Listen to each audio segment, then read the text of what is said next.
dia. Paz seja convosco, amém? Sejam todos bem-vindos à presença do Senhor. Eu quero iniciar orando, quero fazer uma oração, tenho um pedido de oração quem está pedindo para nós é a Isabela, né? E a pessoa é a Fernanda, é uma senhora que está doente, está com câncer. Ela parece que fez o tratamento, foi liberada pelos médicos e de repente voltou a ser atacada pelo câncer novamente. Eu queria convidar você para a gente orar por ela agora em nome de Jesus, amém? Vamos fazer isso? Fernanda é o nome dessa senhora. Senhor, meu Deus e Pai querido, em nome de Jesus, como igreja nós nos reunimos em oração. Apresentamos a Ti a vida, meu Deus, desta pessoa, a Fernanda. Onde ela estiver agora, que ela seja fortalecida pelo Senhor, que ela seja tocada pelo anjo de Deus, que o Teu poder, meu Pai, poder sobrenatural, possa tocar na vida dela, enchendo o seu coração de paz, enchendo o seu corpo de forças. Meu Deus, que o seu organismo possa estar preparado para reagir a qualquer ataque mortal, que todas as células dela possam ser ressuscitadas, que todo o corpo dela possa, meu Deus, estar fortalecido agora pelo poder do nome de Jesus.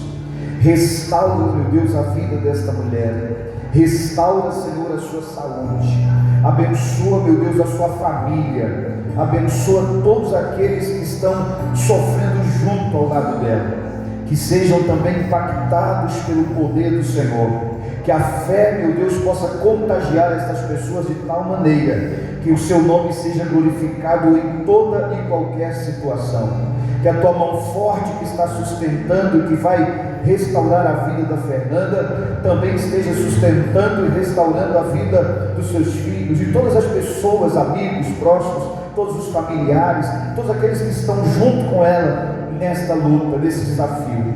Que o Senhor, meu Deus, possa cercar esta casa com o poder, com os teus anjos, com a presença do alto, para dar saúde e vida a essa mulher. Em nome de Jesus, meu Deus, é a nossa oração, porque nós cremos no Senhor, nós sabemos que o Senhor pode todas as coisas e que não há nada impossível para Ti. Não existe doenças que seja maior do que o poder de Deus.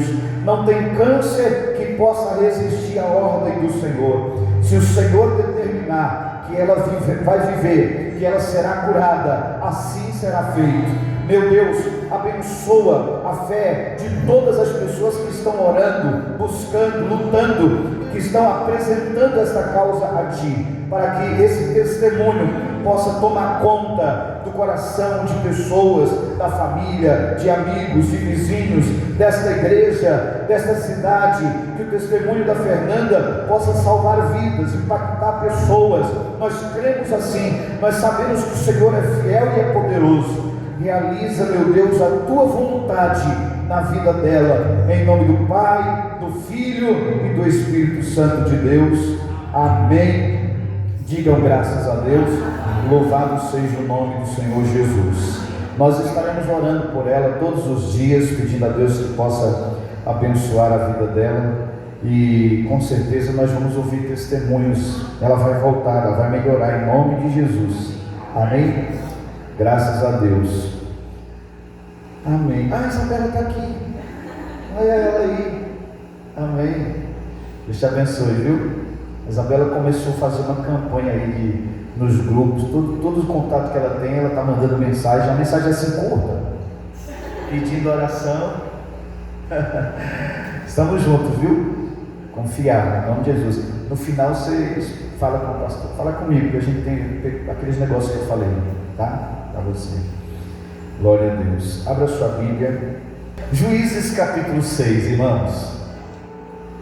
E eu quero ler com você. Diz assim, eu vou ler mais uma leitura um pouco longa. Homileticamente não é recomendável o pastor fazer leitura longa. As leis da homilética dizem que não é correto, mas eu acho que a gente tem que ler sim, mesmo não sendo tão correto homileticamente, mas eu quero fazer essa leitura longa para ficar melhor a nossa compreensão do que eu vou te falar. De novo, os israelitas fizeram o que o Senhor reprova. Olha que informação. De novo, os israelitas fizeram o que o Senhor reprova. Durante 7 anos, ele os entregou nas mãos dos midianitas. Os midianitas dominaram Israel.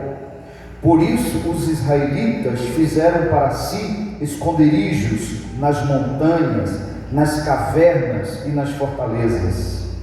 Sempre que os israelitas faziam as suas plantações, os midianitas, os amalequitas e outros povos da região do leste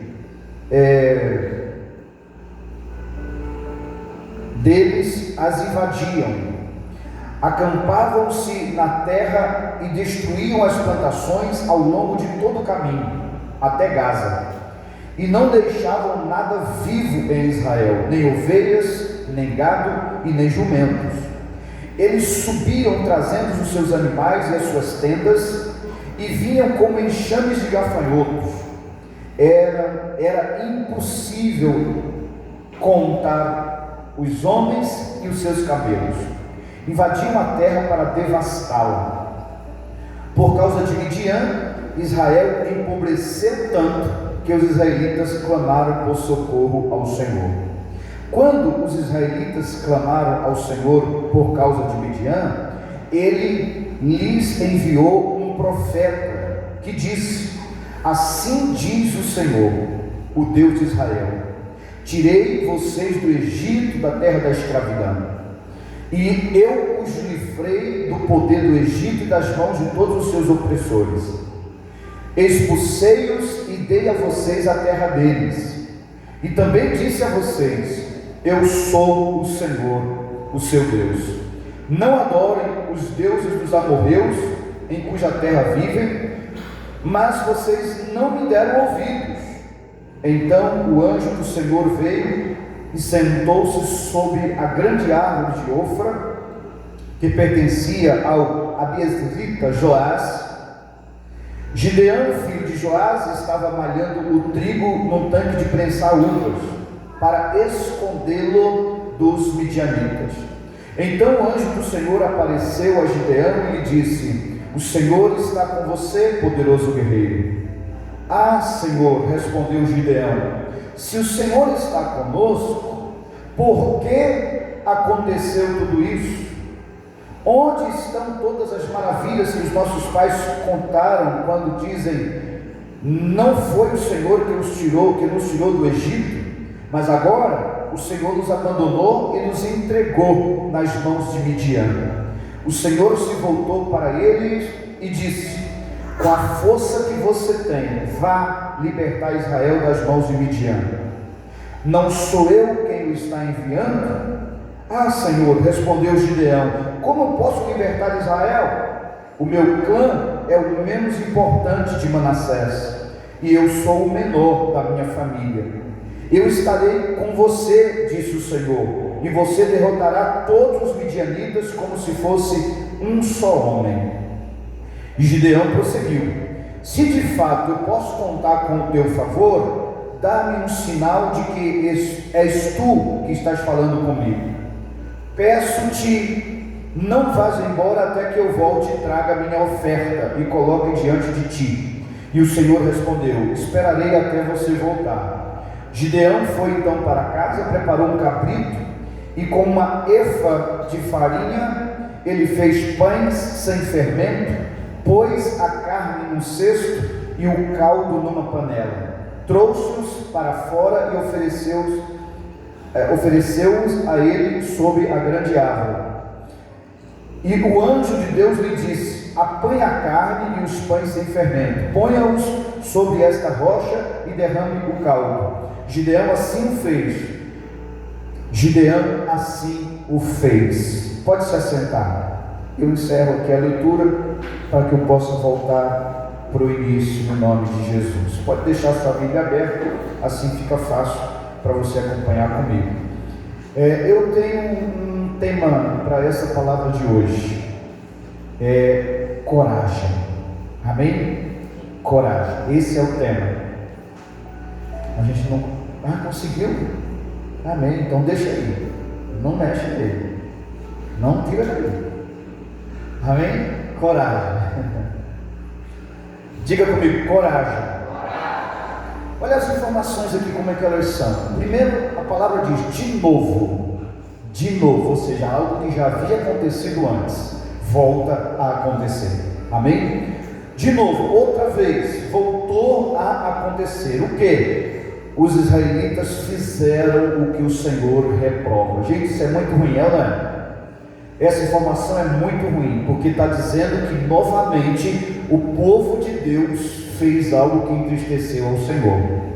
Novamente o povo de Deus errou perante o Senhor. Isso acontece muitas vezes conosco, quando nós, na verdade, muitas vezes dizemos para Deus assim: Senhor, eu não vou mais fazer isso.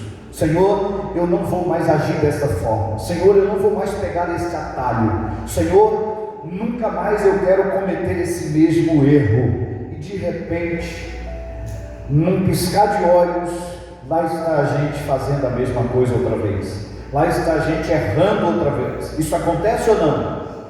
O apóstolo Paulo dizia: o bem que eu quero fazer, que eu tenho prazer, que eu me esforço, eu não consigo fazer. Agora, o mal que eu não quero, que eu tento rejeitar, este eu faço com facilidade. É uma verdadeira guerra na natureza humana de tentar se livrar daquilo que nós não queremos fazer de verdade. Há sim a natureza pecadora, há sim uma guerra espiritual, uma batalha, mas existe em nós que somos cristãos temor de Deus, e esse temor nos ensina que a gente precisa se desviar do mal o tempo todo. Então nós lutamos sim para não entristecer o Espírito de Deus, nós lutamos sim para não cometer erros que são muitas vezes graves a nosso próprio entendimento.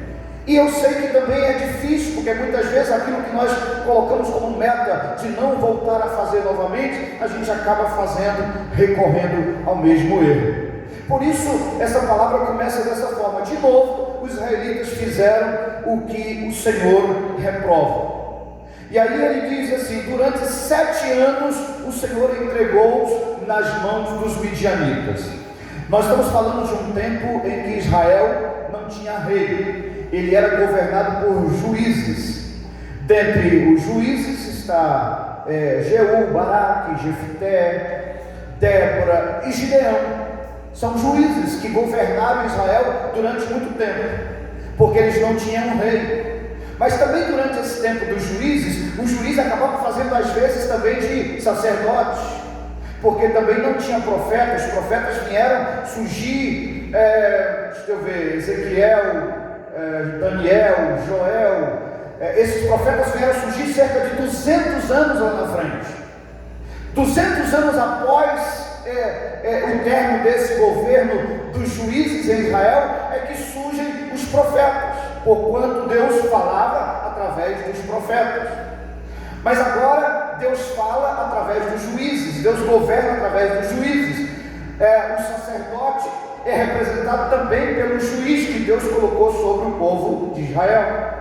Mas o povo, na verdade, volta a fazer o que entristece a Deus, volta a desagradar ao Senhor. Por conta disso, Deus também não se manifesta, e Deus entrega-os nas mãos dos seus inimigos, que apesar de serem inimigos, eram parentes também. Os israelitas são descendentes de Jacó, porque o nome de Jacó foi mudado para Israel.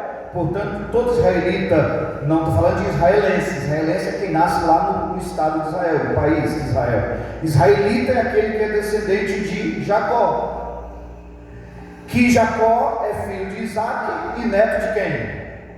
De Abraão. Já os midianitas, eles são netos de Esaú, que é irmão gêmeo de Jacó, e consequentemente são descendentes de Abraão, que Abraão é avô de Esaú. Amém? E ainda tem, ele diz, de povos que vêm do leste, quando ele fala aqui no versículo 3, outros povos da região leste que invadiam. Aqui está falando dos amonitas e dos moabitas. Os amonitas e os moabitas são filhos de Ló, com as suas filhas. Então são frutos de um incesto cometido depois que a esposa de Ló virou uma estátua de sal. As meninas achavam que não tinha sobrado nem homem na face da terra, então embriagaram o seu pai para que elas pudessem ter a facilidade de convencê-lo a se deitar com elas e gerar filhos, para que a vida continuasse. Então ele teve um filho chamado Moabe com a filha mais velha e um filho chamado Amon com a filha mais nova. Então esses meninos são filhos de Jacó, são filhos de Ló, que era sobrinho de quem? De Abraão. Então nós estamos falando aqui de raças, de povos que são inimigos, mas que são tudo parentes, são primos ou de primeiro grau ou de segundo grau, mas são tudo parentes. Então israelitas descendentes de Jacó, Moabitas descendentes de Esaú, Amonitas e Moabitas descendentes de Ló, sobrinho de Abraão, tudo da mesma casa, tudo da mesma linhagem. No entanto, eles estão agora em guerra uns com os outros. Os israelitas plantam, eles são do agro, então eles vivem da agricultura. Eles plantam, eles têm muitas plantações de trigo, de cevada, eles têm campos, eles têm rebanhos, eles têm gado, eles têm camelos, eles têm jumentos, eles vivem disso, e eles são bem-sucedidos. Aliás, eles estão numa terra que mana leite e mel. Deus prometeu que essa terra seria próspera. Acontece que agora eles estão vivendo uma crise, porque durante 7 anos Deus decidiu não mais falar com eles e não mais também abençoá-los, sustentá-los. Deus saiu de perto, saiu de cena, e eles ficaram à deriva por conta própria. Daí os midianitas vieram e começaram a atacar os israelitas. O que eles faziam? Eles invadiam as plantações, os israelitas trabalhavam durante todo o tempo de plantação, de trabalhar a terra, de preparar tudo, e fazia, na verdade, todo o acompanhamento até o trigo estar pronto para a colheita. Mas quando chegava na semana da colheita, os midianitas vinham e montavam acampamentos nas montanhas e invadiam as terras plantadas dos israelitas e saqueavam tudo, não deixando nada, destruíam toda a colheita, levavam tudo, e se não bastasse isso, o que ficava para trás eles tocavam fogo, gente, pura maldade. Um povo trabalha duro, forçado, planta, semeia, se esforça, mas quando está chegando a hora da colheita, vem o inimigo e leva tudo que ele vai colher e deixa ele a ver navios, deixa ele sem nada, de mãos vazias.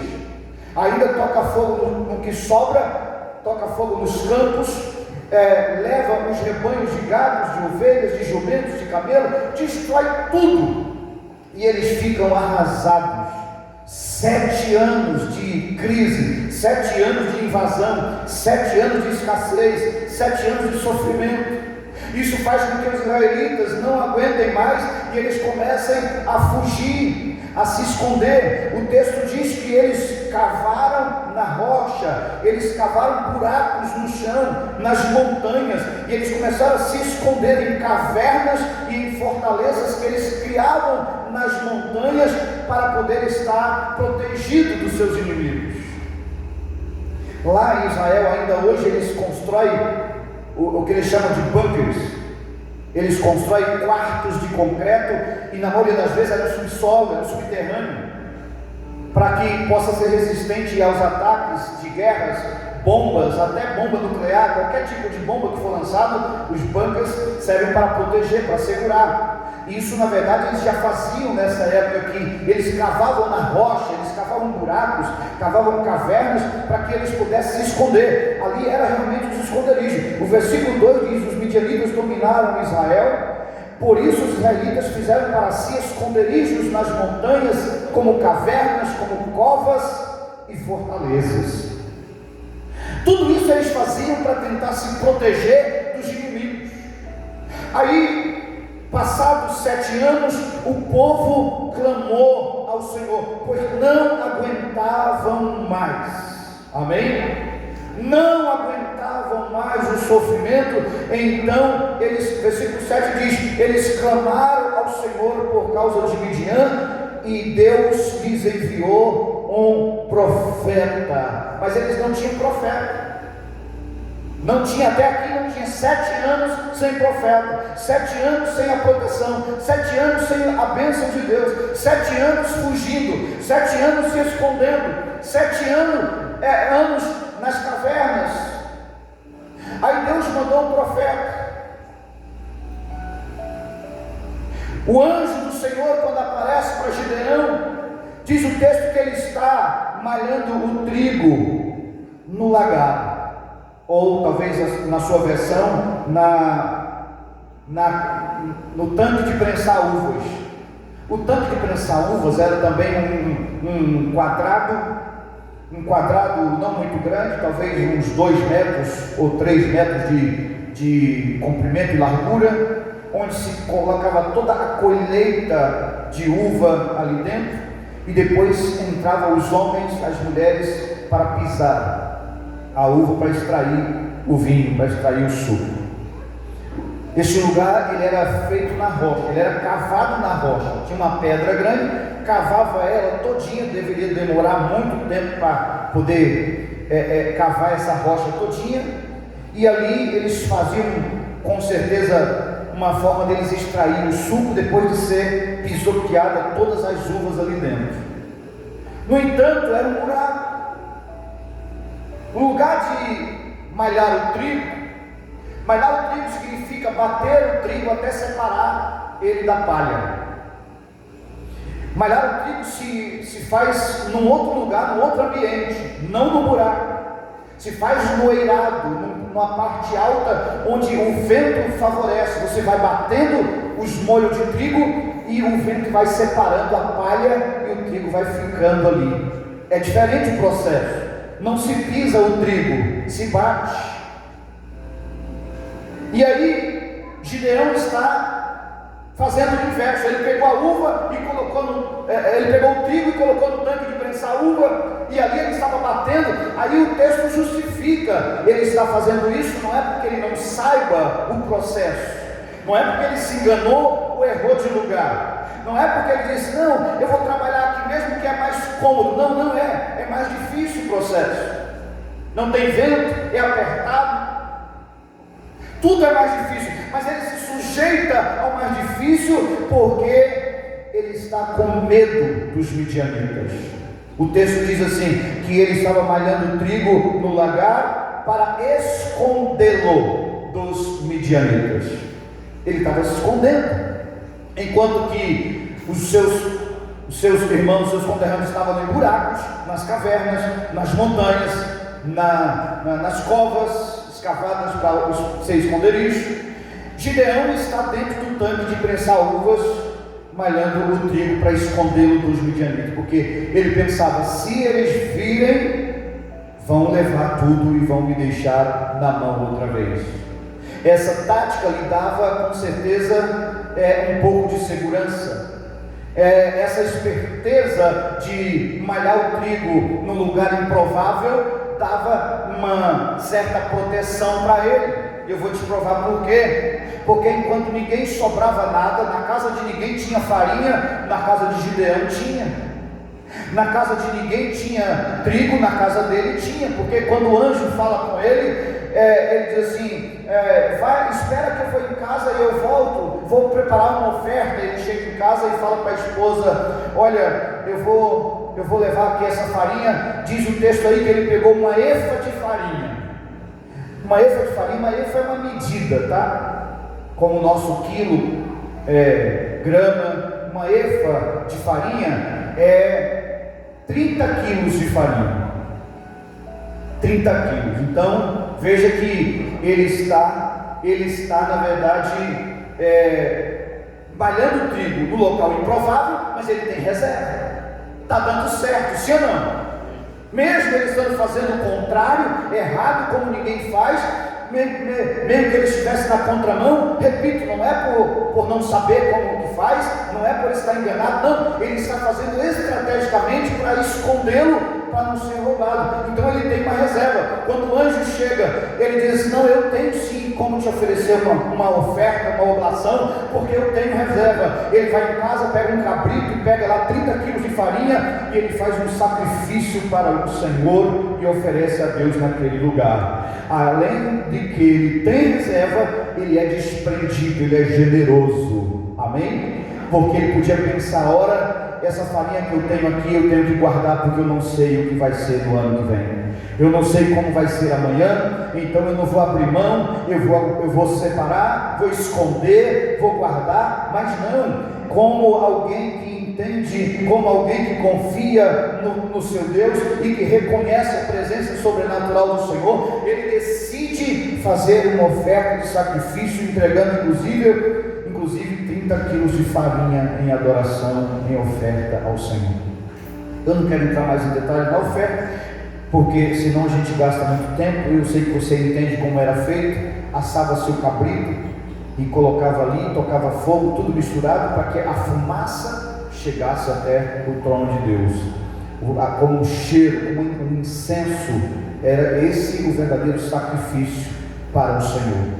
Ninguém que entregava um cabrito, um carneiro, um boi, esse animal era levado para o céu. Não, era apenas a fumaça, apenas o cheiro da gordura sendo queimado, que subia até o trono de Deus. Amém, gente? Glória a Deus.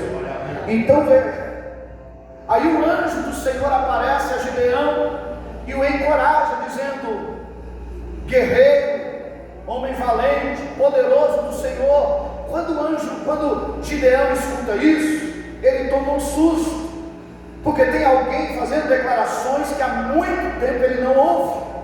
Tem alguém lhe falando palavras que são incomuns para esse momento, porque em momento de aflição você não costuma ouvir palavras que encorajam, que fortalecem. Em momentos de sofrimento você acostuma se apegar às palavras mais frágeis. Aí de repente o anjo chega e começa a lançar palavras fortes sobre a vida dele. O anjo diz: tu és poderoso guerreiro do Senhor, varão valoroso do Senhor. Aí ele responde: ah, meu Senhor, se realmente o Senhor está conosco, então explica por que essas coisas estão nos acontecendo. Ou seja, por que há 7 anos nós estamos perecendo nas mãos dos midianitas? Se Deus está conosco, porque há 7 anos Deus não fala. Se Deus está conosco, porque há 7 anos nós estamos sofrendo, porque há 7 anos nós estamos nessa escassez, nós estamos passando necessidade, nós estamos sendo humilhados. Por que há 7 anos nós precisamos estar escondidos nas cavernas? Porque os nossos inimigos não nos dão paz e sossego. Se o Senhor está conosco, por que o mal está à porta? É uma pergunta que todo mundo faz, porque realmente é difícil de entender. Se Deus está conosco, por que as coisas ruins acontecem? Outro dia eu vi uma criança na internet fazendo essa pergunta: por que pessoas boas sofrem? Por que pessoas boas ficam doentes? Por que pessoas boas morrem? E às vezes de forma trágica. E é uma pergunta que eu não sei se aquela criança teve a resposta, mas eu acredito que sim. É uma pergunta que, se a gente não tiver muita intimidade com Deus, nós também não vamos ter resposta. Nós vamos ficar repetindo essa pergunta durante toda a nossa existência, e nós não vamos nunca ter a clareza de que realmente Deus se importa com todos os seus. Amém? Se o Senhor está conosco, então por que está acontecendo isso? Aí o anjo repete: vai com a tua força e livra Israel, já que está difícil. Você está na terra que mana leite e mel, está perecendo. Você está na terra que mana leite e mel, está passando fome, está aí se escondendo, guardando a muito custo que restou. Então levante-se, tenha coragem, vá na tua força e livre Israel das mãos de Midian. Mas que força! Agora, se a gente prestar bem atenção, é o único que ainda demonstra ter um pouco de força, Gideão. Enquanto que os outros estão em esconderijo nas cavernas, nas montanhas, dentro de covas escavadas na rocha por eles mesmos para se esconder, Gideão ainda está sendo persistente. Isso demonstra coragem, diga graças a Deus. Gideão ainda está resistindo os ataques, mesmo sabendo que o inimigo está à espreita. Ele está ali malhando trigo, ele está produzindo farinha, ele está tendo o que comer, ele está sustentando a sua casa, ele está no mínimo sendo homem, ele está sendo provedor para a sua família, e isso na verdade significa que ele tem coragem, amém? E coragem, irmãos, é algo que a gente também precisa entender. Tem gente que acha que ter coragem é não ter medo. Não é. O medo é um dispositivo bom na vida da gente. A gente ensina a criança a ter medo, sim ou não? A gente ensina a criança a não pular da cama porque dói. A gente ensina a criança a não colocar a mão na tomada porque dá choque. A gente ensina a criança a não pegar no fogo porque queima. A gente ensina a criança a ter medo de algumas coisas, sim ou não? Não vai em tal lugar, não entre aqui, não passe por esse caminho, não pegue esse escuro, porque o medo é um dispositivo bom. O medo vai dar alertas para a gente de quando alguma coisa ruim está por vir. O medo vai fazer a gente se cuidar, se proteger, fugir de algumas armadilhas do diabo, por exemplo. Então, quando a palavra de Deus diz para ter coragem, não é que você não possa nunca ter medo, é que você não pode ser escravo da coragem, do medo. Você não pode ter o espírito de medo. Segundo Timóteo capítulo 1, versículo 7, o Senhor diz: eis que eu te dou um espírito de força e não de covardia. Na verdade, o versículo começa diferente. Eis que eu não te dou o espírito de covardia, mas sim de força, de poder, de amor e de equilíbrio. Amém? Eis que o Senhor dá um espírito forte para nós, um espírito de coragem, de força, de equilíbrio. Amém? E equilíbrio significa que você pode sim ter um pouco de medo, mas não pode ser escravo do medo. Você pode ter um pouco de medo, mas não pode ser dominado pelo medo. Você pode ter um pouco de medo, mas não pode deixar o medo impedir que você viva o novo, o sobrenatural de Deus. Imagine Pedro saindo do barco para ir encontrar com Jesus andando sobre as águas. Teve medo ou não teve? Teve medo. O medo foi tão forte em algum momento que ele afundou. O texto diz assim: Pedro, olhando o vento, teve medo e afundou. Só que ele afundou já estando bem perto de Jesus. O perigo é quando a gente afunda estando longe de Jesus. Porque quando você está perto de Jesus, é só estender a mão. Jesus estava ali. Pedro teve medo, mas ele teve medo quando ele chegou já colado pertinho de Jesus. Ele disse: socorre-me, ajuda-me. Estendendo a mão, o Senhor pegou na sua mão e o levantou, e a coragem apareceu. Louvado seja o nome de Jesus. A coragem estava ali. O medo estava querendo encobrir. O medo estava querendo, na verdade, dominar. O medo estava fazendo com que ele afundasse. Mas o fato de estar cara a cara com Jesus, a coragem ressurgiu e ele conseguiu ficar sobre as águas outra vez. O problema não é ter medo, é não ser dominado pelo medo. Não deixe o medo dominar você em hipótese alguma. Tenha coragem. Repita essa frase todinha para quem está perto de você.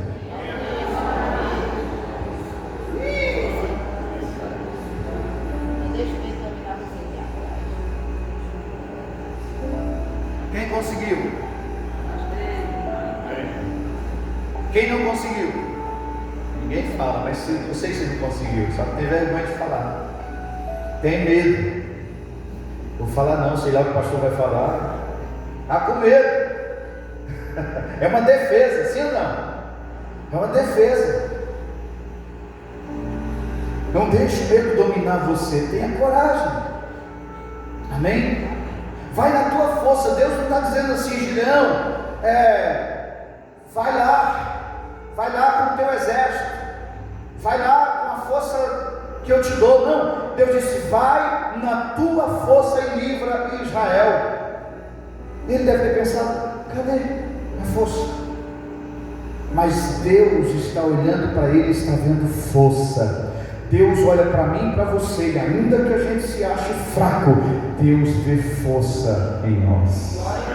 Ainda que você ache que é improvável, que não tem condição, que não é capaz, Deus está dizendo: você pode todas as coisas, porque o Senhor te fortalece. Você pode todas as coisas. Você pode todas as coisas. Você pode ter medo, mas você pode enfrentar o medo. Você pode ter medo, mas a coragem tem que sobrepor, tem que ser em dose mais forte. Gideão pega uma trombeta e o texto diz que ele toca a trombeta. Eu não sei quanto de coragem ele tem, agora que ele toca bem, ele toca. Porque quando ele toca a trombeta, gente, 32.000 homens se reúnem a ele e diz: chamou? Estou aqui. 32.000 homens. Eu acho que isso tem a ver com a autoestima de Gideão, após o anjo dizer: valoroso guerreiro do Senhor, homem valente, poderoso guerreiro do Senhor. Talvez a sua autoestima ficou tão elevada que ao tocar aquela trombeta, ele foi forte. Ele tocou de um jeito que não deixou dúvida. Não foi um toque tímido, não foi um toque de quem está se escondendo, não foi um toque de quem está dentro de uma caverna.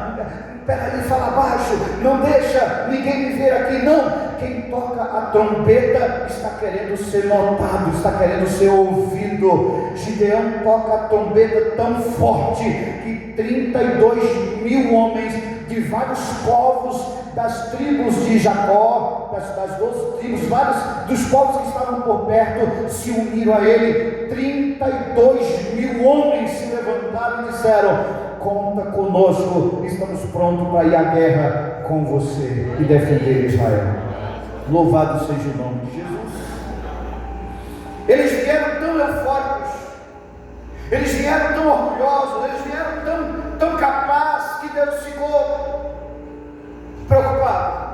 Deus olhou assim e Gideão, acontece que eles estão com coragem demais, eu vou colocar um pouco de medo.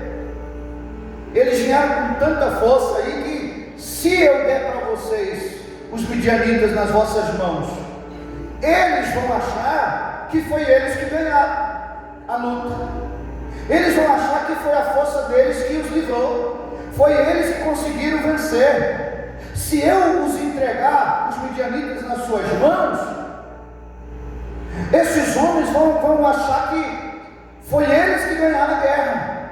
Então, faz o seguinte: reúne todos no vale e diz para voltar aqueles que estão com medo. E Deus permitiu que o medo estivesse neles. Esse vale, irmãos, é talvez um dos maiores da região de Israel. Esse vale, ele é cercado, por exemplo, pelo Monte Sinai, pela Judeia do outro lado. É um vale grande. Antigamente ele levava o nome de Megido ou Megido, porque é assim que escreve, mas fala Megido. Esse vale, ele é um oásis no meio do deserto, porque tudo em volta é deserto, mas o vale do Megido é verde. Já pensou? É verde. Nós não temos nada parecido. Aqui no Nordeste, por exemplo, nós temos verde e depois seca. Nós temos o inverno que está tudo verde e depois seca. Nós estamos na região aqui de Agreste, não é isso? Aqui é Agreste. Mas você vai no sertão, depois da chuva está tudo seco. Só tem poeira. Você só vê pedra e poeira. Aí depois que vem a chuva se transforma, aquela paisagem muda. Parece que é outro lugar. Pois lá nesse deserto, nesse deserto, o vale chamado Megido é verde o tempo todo. Eles plantavam e colhiam o tempo todo. Por isso que há 7 anos os inimigos invadiam as terras para levar tudo, porque em volta está tudo deserto. Nas terras de Midian não tem, a Palestina toda está em escassez, mas no vale de Gideão, no vale do Meguido, está próspero, lá tem fartura, lá tem prosperidade, e o diabo sempre vai tentar invadir a prosperidade que Deus colocou na sua vida, para tentar tirar de você, roubar de você aquilo que é bênção de Deus na sua vida. Aliás, falando de Meguido, tem um filme, né? Quem já assistiu esse filme aí, Meguido? Alguém já viu? É um filme de guerra, não sei se vocês gostam, mas é um filme que tem uma mensagem muito forte. É um filme que, quando você começa a assistir, você fala assim, que loucura, é com atores bastante conhecidos, eu não sei se Denzel Washington, ou não sei, parece que é, né? Ou então é outro ator bem parecido com ele, né? Mas é um filme muito bom, um filme de guerra, até metade do filme você não identifica nada que seja filme bíblico, mas no meio do fim, aí você começa a ver as revelações da Bíblia ali, né, no final da guerra. Então vamos lá, voltando para cá. Gideão precisa mandar embora quem está com medo. Ele diz: olha, quem estiver com medo, volte para suas casas. 22.000 homens voltaram para casa. 22.000 medrosos. É difícil o homem assumir que está com medo, não é? Sim ou não? Geralmente ele disfarça, né? Está tremendo a perna, está com medo. Não, a perna está a perna está tremendo. A mulher é mais fácil de assumir o medo, né? Vê uma borboleta e se tranca.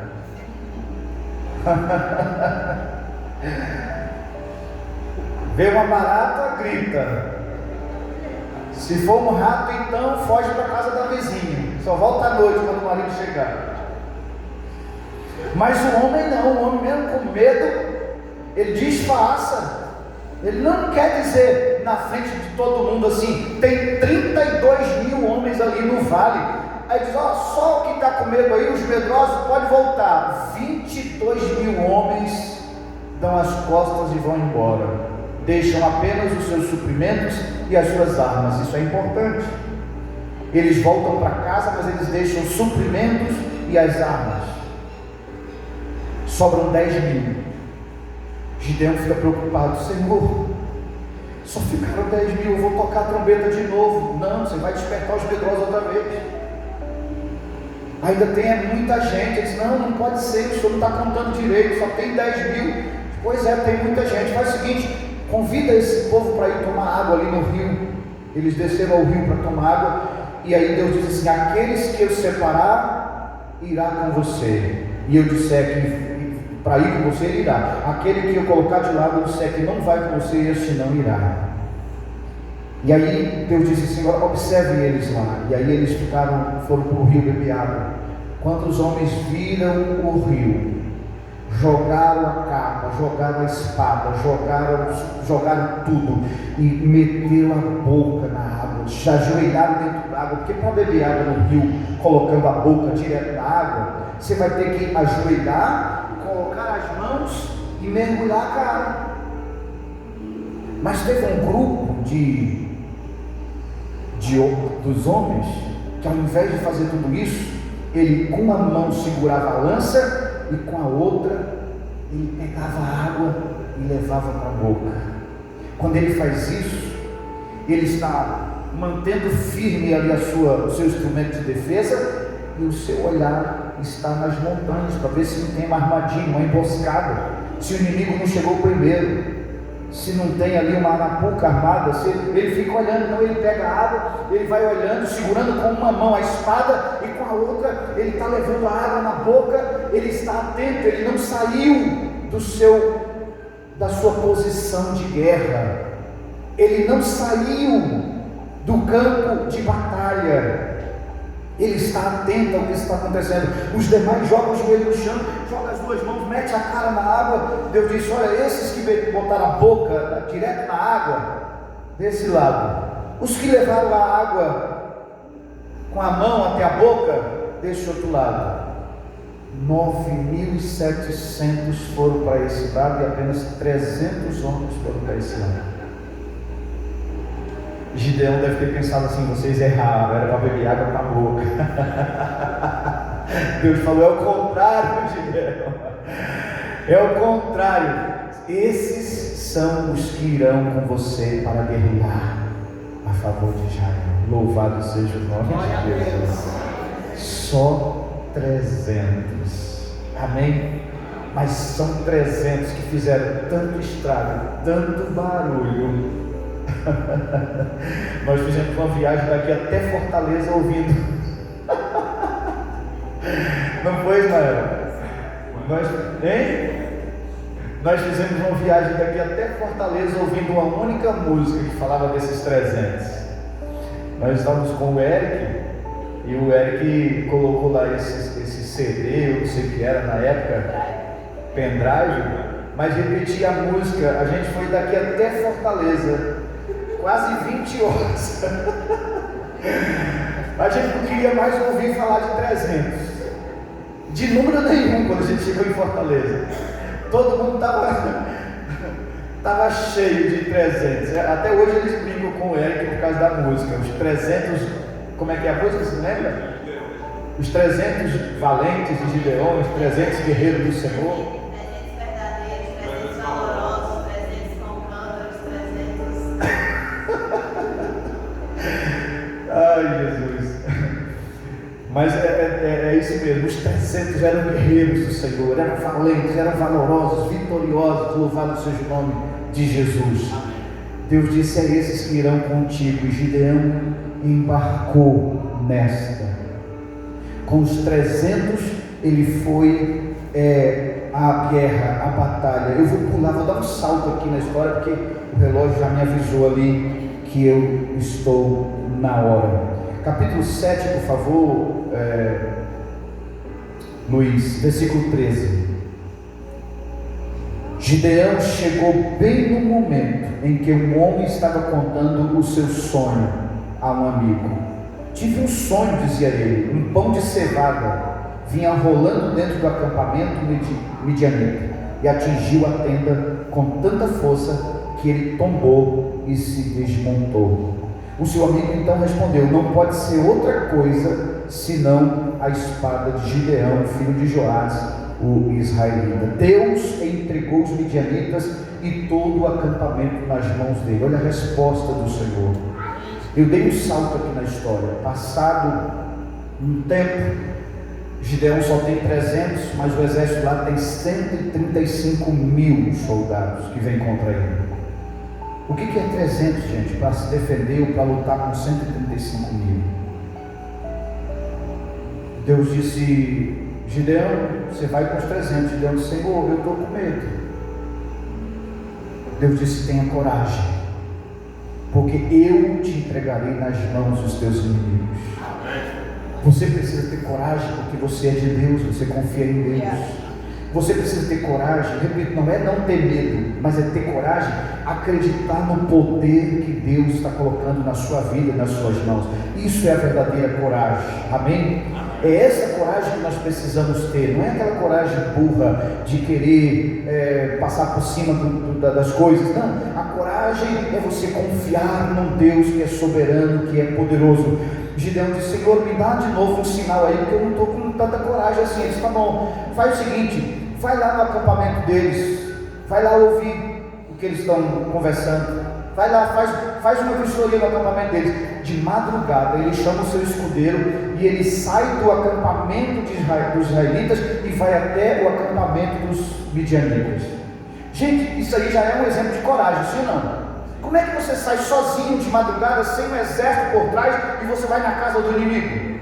Ele vai lá, e quando ele chega lá, ele fica de trás do muro ou da moita, não sei o que, ouvindo. E aí os soldados estão conversando entre si, e ele diz: olha, eu tive um sonho, conta aí. Olha, eu sonhei que um pão gigante vinha rolando das montanhas e caía em cima do nosso acampamento e destroçava tudo, destruía tudo. Aí o outro falou: isso aí só pode ser a espada de Gideão. Esse pão que você viu rolando, destruindo o nosso acampamento, é Gideão. Deus certamente entregou o nosso exército nas mãos de Gideão.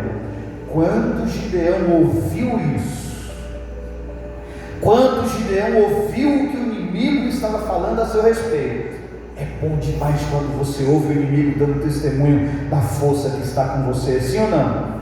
Quando você ouve o inimigo declarando que você é forte, que o teu Deus é poderoso, que o teu Deus não falha, que o teu Deus não muda. O que não pode é um crente às vezes ficar choramingando, reclamando, se maldizendo, achando que Deus não tem força, não tem poder, ou que não vai fazer isso ou aquilo. Se o próprio inimigo ele precisa acreditar, precisa ver o poder sobrenatural de Deus em ação para defender a sua vida. Quando Gideão ouviu essa história, ele disse: então é verdade, verdadeiramente o Senhor entregou os midianitas nas nossas mãos. Vamos atacar e vamos vencer, porque o Senhor nosso Deus está conosco. Louvado seja Deus. Eu queria ter tempo para eu entrar na pregação agora, já que eu te contei apenas a história. Para mim foi a introdução. Agora eu ia começar a falar sobre essa oferta. Gideão ofertou o que para Deus? Um pão, não foi?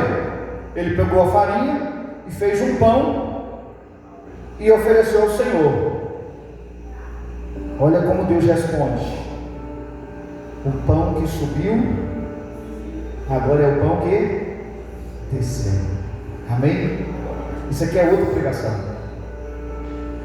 que tem que demorar pelo menos 1 hora, para a gente poder entender a generosidade de Gideão na hora de sacrificar, de entregar um pão em sacrifício ao Senhor, fez com que Deus, na verdade, preparasse o retorno para ele, a vitória para ele. A generosidade dele faz suscitar a glória, o poder, a vitória na sua vida, no nome de Jesus. Tudo que você planta, você colhe. Amém? O que você faz subir até Deus, Deus faz descer até você. Por isso que às vezes eu sou insistente no momento de oração, de louvor, que você tem que ser entusiasmado. Você não pode ser tímido. Você não pode ficar, na verdade, em silêncio em um culto. Você tem que extravasar, você tem que pular, você tem que gritar, você tem que adorar, você tem que abrir a boca, você tem que dar glória a Deus com toda a sua força, você tem que ter entusiasmo, ânimo diante do Senhor, porque da mesma maneira como você está fazendo subir o teu louvor e a tua adoração, é na mesma intensidade que Deus vai fazer descer de lá o poder, a unção e a autoridade na sua vida, e vai encher você, e vai fazer transbordar você, e vai fazer fluir em você tudo que você precisa, inclusive coragem para vencer. Amém? Deus falou a Josué 300 vezes no capítulo 1: seja forte e corajoso, tenha ânimo, tenha coragem, não desanime, tenha coragem, seja forte, tenha coragem, não tenha medo, tenha coragem, não desmaie o coração, tenha coragem. No capítulo 1 de Josué, repete essa palavra umas 15 vezes. Será que é por acaso ou Deus acha que a gente é surdo? Não, Ele está mostrando a importância de você alimentar a coragem dentro de você, a importância de você explorar a coragem dentro de você. Repito, mesmo na hora do medo, você precisa ter coragem.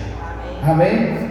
A perna está tremendo, mas você precisa estar de pé, confiando naquele que é Senhor, que é poderoso.